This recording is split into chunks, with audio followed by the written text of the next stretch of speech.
Am I the a-hole for picking up my sister when she didn't want to babysit and causing the parents to lose $250? My female 20 younger sister, female 15, came to visit our city for a few weeks as part of her summer vacation. She split her time between my place and my aunt's, female 30, place. My aunt has 2 toddlers and is currently on maternity leave. While my sister was at my aunt's, she spent most of her time babysitting unpaid, while my aunt went out to see friends, get her nails done, dates with husband, etc. Every single day she was there. She was babysitting for between 4 to 8 hours a day. There was one day where my aunt was gone all day. She came home briefly and went back out again for the evening, leaving my sister with the kids literally all day. A few days ago, I asked my sister if she wanted to come to Dave & Buster's with me and some friends. She tells me she really wants to but can't because she's babysitting again. I told her that she's allowed to decline. She was a bit scared to say no, but yesterday she told my aunt that she can't babysit on Friday, today. My aunt says, too bad. They have a dinner reservation at an expensive restaurant and will lose the deposit, $250, if they don't show up. My sister told my aunt that she was exhausted from babysitting, but my aunt basically said, sorry, but she has to stay and watch the kids. My sister was disappointed, but didn't put up any more fight. At that point, I decided to intervene and told my aunt I'd be picking up my sister on Friday, and that's the end of it. She sent me a whole bunch of texts after that, but honestly, I didn't reply or even read them. I show up to pick up my sister and my aunt comes out to my car yelling at me. She says it's not my business what my sister does, and she's staying. I ignored my aunt and saw my sister at the door and yelled over to her to come get in the car. She did. My aunt couldn't believe that she was actually leaving and started yelling at my sister too.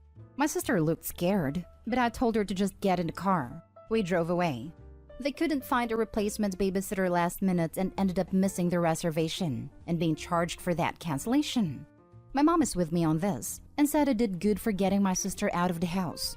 But another aunt heard about the story and she told me I shouldn't have picked up my sister after aunt number 1 said she already has dinner reservations.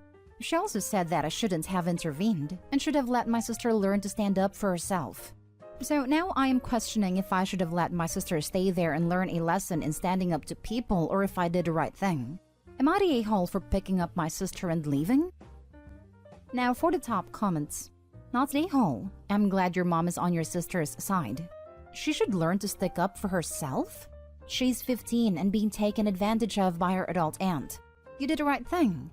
Edited to add, the person who needs to learn here is your aunt, not to take advantage of her niece. The mom could also file against the aunt for not paying the little sister for performing childcare. Do they realize that?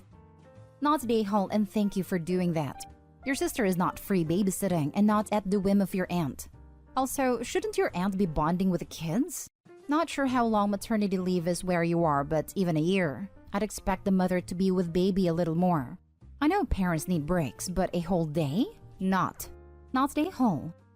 18 months maternity leave. I don't have kids, so maybe I don't know how hard it is. But I was starting to feel like the babysitting was excessive, especially since my aunt has been off work for almost a year already and gets lots of help from her in-laws with the kids. I just didn't think it's my 15-year-old sister's responsibility for helping my aunt so much on her summer break. Not the a-hole, but why was your mother allowing this to happen? Not the a-hole. Yes, of course your 15-year-old sister needs to learn how to stand up for herself.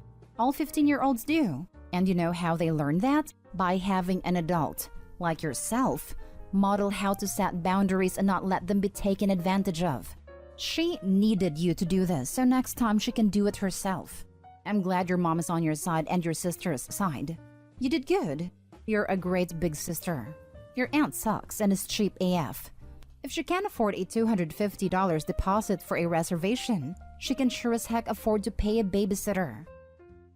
Next story is titled, Am I the a-hole for telling my mother-in-law why I'm filing for full custody? My 28 female ex-boyfriend Mark, 30 male, has a girlfriend Janet, 32 female.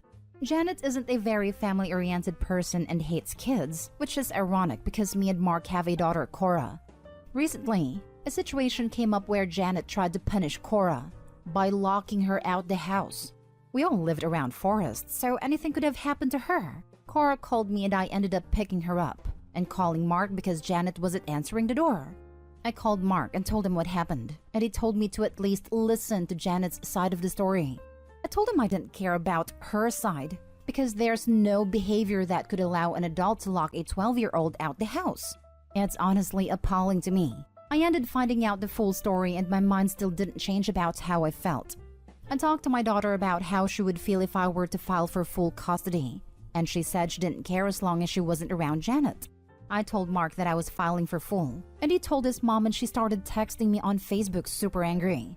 Apparently, Mark and Janet told a different story than what actually happened and excluded the locking out the house part to make me and Cora look bad. So I ended up telling Mark's mom, and she apologized. And from what I was told, she told Mark that he was a horrible father and wouldn't talk to him if he decided to continue the relationship between him and Janet. Mark is now saying that I'm a bad person and a bad mom. My sister thinks that I went too far and the situation could have been talked about. Now for the top comments. Not the whole. She locked your child out of the house. That is not appropriate at all, but especially not as a punishment. Janet did something that endangered your child, and she knew it was unreasonable, which is why she and Mark are lying to everyone.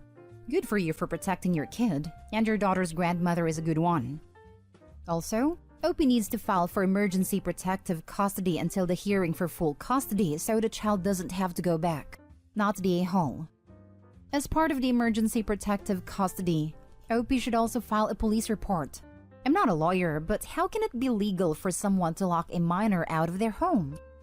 My mother did it to me at about that age, except I was naked and it was January or February in Wisconsin, so cold and snowy. I started screaming for the neighbors, and she, being a former social worker, let me back in real fast. A few winters ago, someone in our neighborhood did that and a child passed away. Never lock a child out of the house, no matter the weather. It's horrifying that after being a social worker, she thought that was in any way appropriate. I'm sorry that happened to you. Not the a-hole. You're right, and this has nothing to do with where you live. There is no situation that warrants locking a 12-year-old out of their own home. Not ever. That's mistreatment/neglect. Period. And as someone literally old enough to be your mom, I'm so sorry, because that must have been genuinely terrifying for Cora and horrible for you to hear as a mom. It's one thing not to get along with someone or to have reasonable parenting disagreements, but I cannot imagine how frightening it must be to find out that someone to whom you have entrusted the safety of your child has abused that responsibility so egregiously. You don't need to like Janet or even get along with her or Mark, but you absolutely have a right to know that when Cora is at their home, she is safe. And she is not safe with an adult who thinks that it is appropriate to lock her out at the age of 12. You're right to file for sole custody. This is a safety issue. You are clearly not the a-hole. Next story. Am I the a-hole for saying my stepdaughter is not entitled to my late ex-wife or daughter's money? I am married to Ashley and our girls from previous relationships are both 17. My ex-wife was Sam. She and I were never a great couple, but we were great friends and great parents/co-parents. So we stayed very close after the divorce, and I was aware she had started saving for our daughter's future education. We had reached somewhat of a compromise in how to handle that. I did most of the spending on her adolescent activities and extras, so all her extracurricular activities, hobbies, and for the most part gifts that we shared, while she saved for the future in an effective way. I never knew how much was in the account until 2 years ago when my ex died. It was then I learned she had saved a hefty amount, and that aside for allowing for her funeral expenses, she had left money for our daughter to use as she saw fit outside of the college money. Ashley and I married 7 years ago, and at the time we had discussed money for the girls, etc. I explained I was not saving, but my ex-wife was. She had not started anything for her daughter at that point, and her ex was not saving either. So we started to put a little by when we could, but we were never able to save huge chunks at a time. After Sam died, money became a much larger issue. Ashley was upset to learn my daughter had a considerate amount more than my stepdaughter for college, and that she had money to spare. It only became a bigger deal this past May. My daughter told me she had decided to do community college in her mom's hometown so she could be close to her grandparents for a while, and could still follow her dreams. Ashley then brought up how some of that money could go to my stepdaughter. I told her no, that it was not our money. And even if she tried to suggest that it would be mine seeing as my daughter is a minor, I pointed out that it would be stealing to just take from her, and I had never contributed to that fund directly, and it would be taking my ex-wife's money.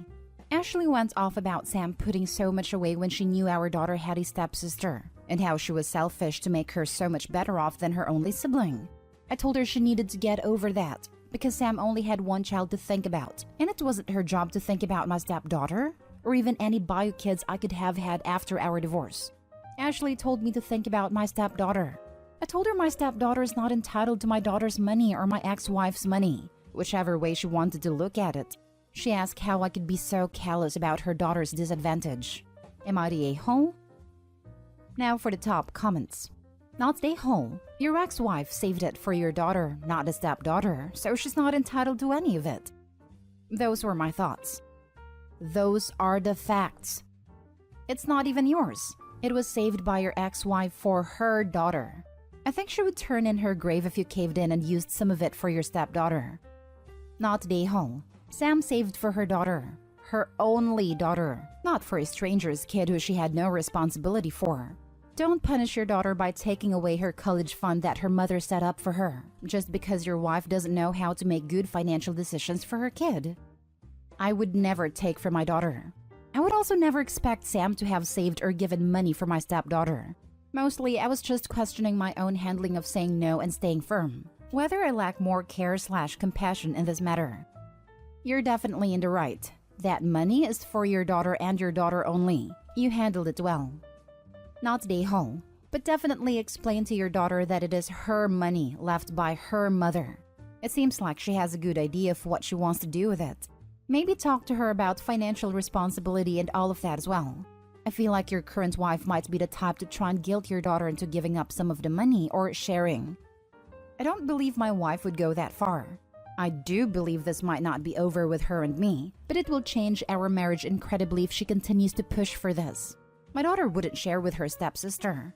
Neither would my stepdaughter. The girls are not close and don't have a sisterly relationship. It's fine, but they are not each other's biggest fans. I also have the kind of relationship with my daughter where she would tell me if someone was pressuring her. Still, have the conversation so she's forewarned. Look at it this way. Did you expect your wife to pressure you as she has over all of this? Now for the last story. Am I the a-hole for taking my daughter and son away for the weekend without my stepkids? I have 4 children. 2 bio children who are 17 and 15 and 2 stepchildren who are 12 and 11. I was a widower when I met my current wife 7 years ago.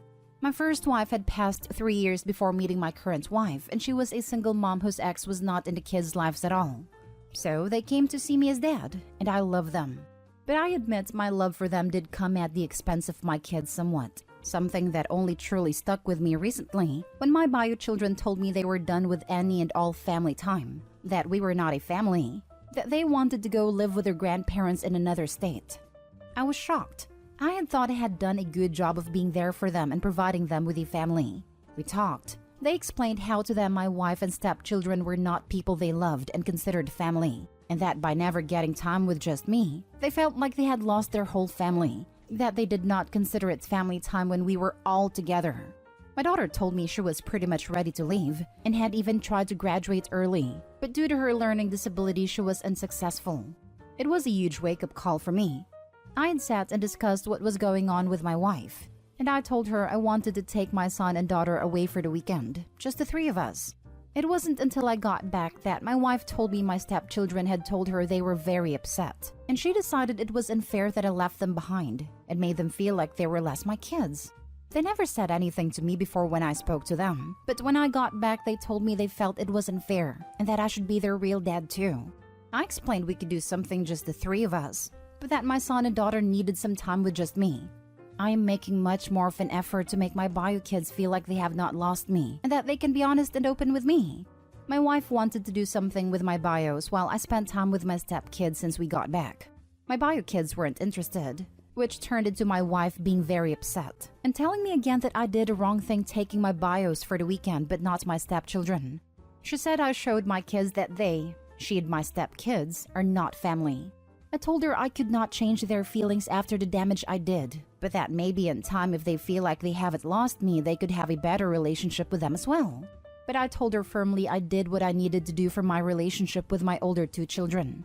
She said it should never come at the expense of the younger kids. Am I the a-hole? Not the a-hole, but your wife certainly is.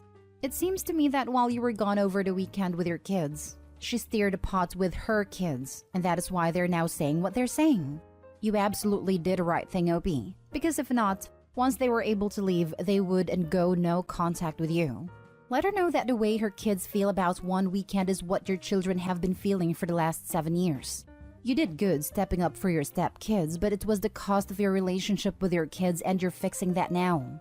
Also, she can't force time with your kids because currently they feel spiteful towards her. Because in their minds, she stole you/your time from them in favor of a new family with her, and they're not wrong.